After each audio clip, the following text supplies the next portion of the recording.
Hello বন্ধুরা, আবারও চলে আসলাম আরেকটা নতুন ভিডিও নিয়ে। ঠিক আছে, বলো না। তো আজকে সকাল সকাল আমি মানে সবজিগুলো নিয়ে বসে গেলাম কাটার জন্য। তো প্রথমে ঘুম থেকে উঠেই আগে সবজি সব কেটে নিয়েছি, ব্রাশ ব্রাশ চা সব পরে খেয়েছি। তো এই দেখো আজকে যেহেতু মঙ্গলবার, তো নিরামিষ। তো আজকে করছি ফুলকপি মটর দিয়ে ঝোল, আর বেগুন ভাজা আর আলু ভাজা। আর মা উপর থেকে বলছিল যে ডাল আর উচ্ছে আলু ভাজা করেছে, তো মা দেবে।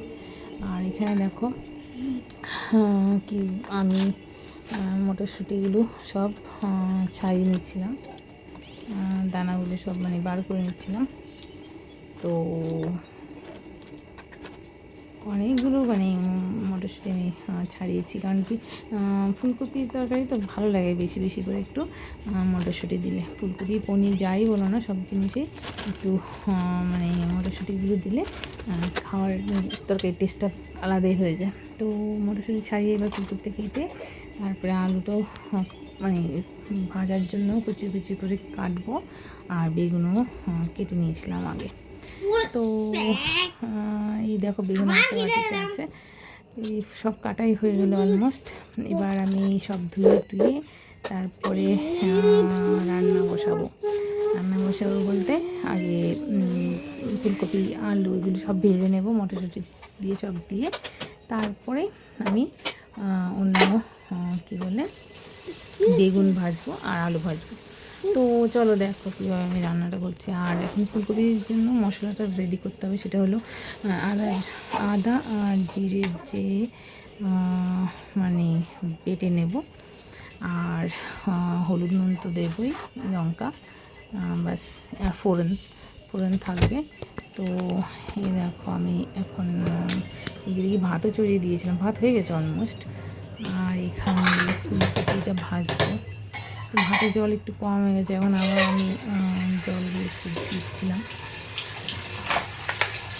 আর এখানে কড়াইতে তেল দিয়ে, সরষের তেল দিয়ে, আমরা সরষের তেলই খাই, সরষের তেলটাই প্রেফার করি অ্যাকচুয়ালি। আর একটু সুন্দর যারা রিফাইন্ড অয়েল মেবি ইউজ করো সবসময় সচরাচর খাওয়ার জন্য, বেশ একটা মানে হেলথ মানে কী বলবো আপডেট, মানে সরষের তেল আর রিফাইন্ড অয়েলটার মধ্যে খুব একটা প্রেফারেবল না, খুব একটা ভালো না স্বাস্থ্যের জন্য। তো সরষের তেলটাই চেষ্টা করে খেতে, কারণ সরষের তেলে গুণগত মানটা অনেক বেশি। তো আমরা সবসময় সরষের তেলই যে কোনো সবজি সরষের তেল দিয়ে রান্না করি। শুধু হ্যাঁ লুচি ভাজা বা কোনো যে কোনো ভাজা টাজা হলে তখন একটু রিফাইন্ড অয়েলটা আমরা ব্যবহার করি।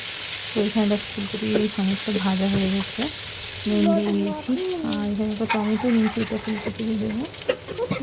আর দিক দিয়ে হলুদ দিয়ে দিয়েছিলাম, তো হয়ে গেছে অলমোস্ট ফুলকপিটা। এখন মটরশুঁটিটা ঢেলে দেবো, ফুলকপিটা একসাথেই ভেজে নেবো। আর এখান দিয়ে ভাত বসিয়েছি, আর এখান দিয়ে দেখো চাও নামিয়ে রেখেছিলাম, ব্রাশও করছি, আর একসাথে বলে নিচ্ছি।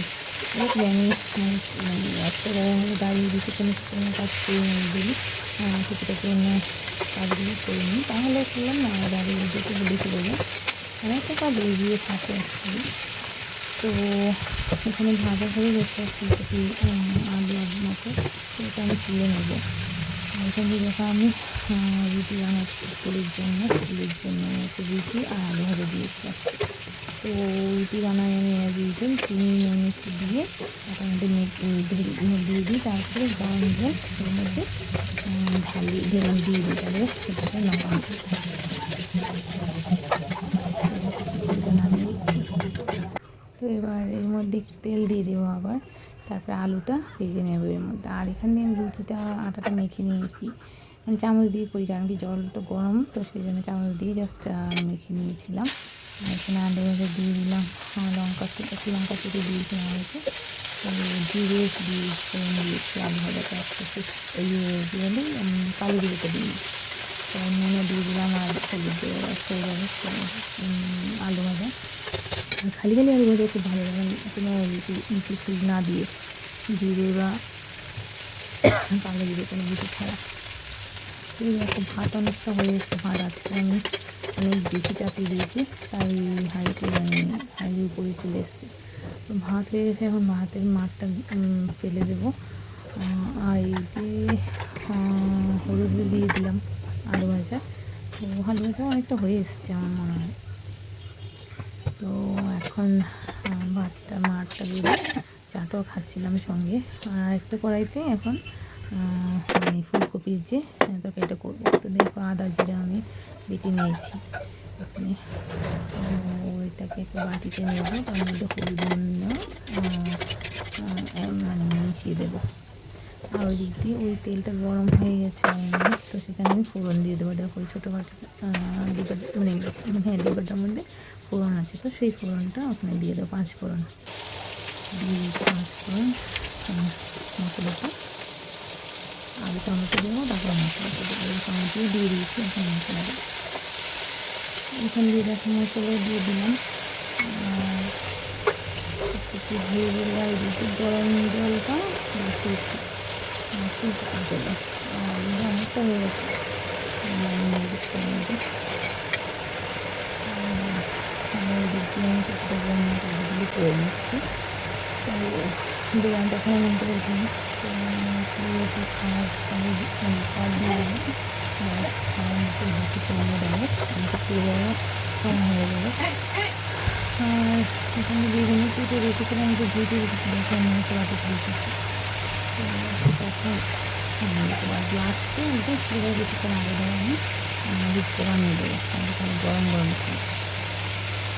তো এই আলু ভাজা হয়ে গেলে এখন আলু ভাজাটা নামিয়ে নেব।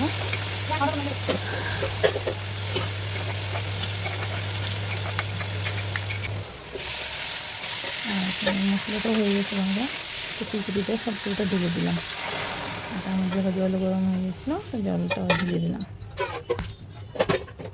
আর এখানে আবার একটু তেল দিয়েছি এটার মধ্যে। এই তেলের মধ্যে আমি বেগুনটা ভাজবো। তো বেগুনে হলুদ নুন আর একটু পরিমাণ মতো চিনি দিয়ে দিলাম।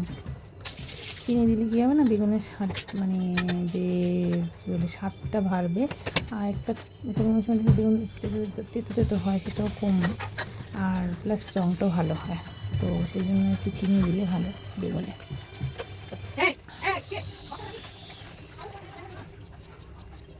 তেল অনেকটা গরম হয়ে গেছে, এখন বেগুনটা এর মধ্যে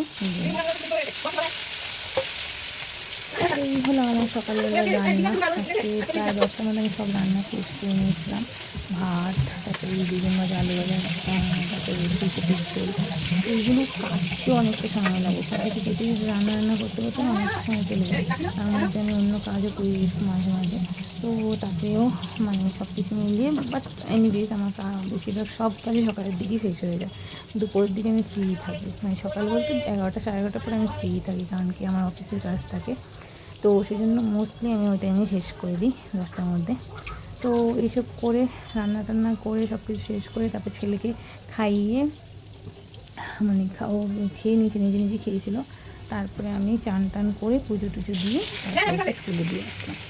আর এটা স্কুল থেকে ফিরে বাড়িতে ঢোকার সময়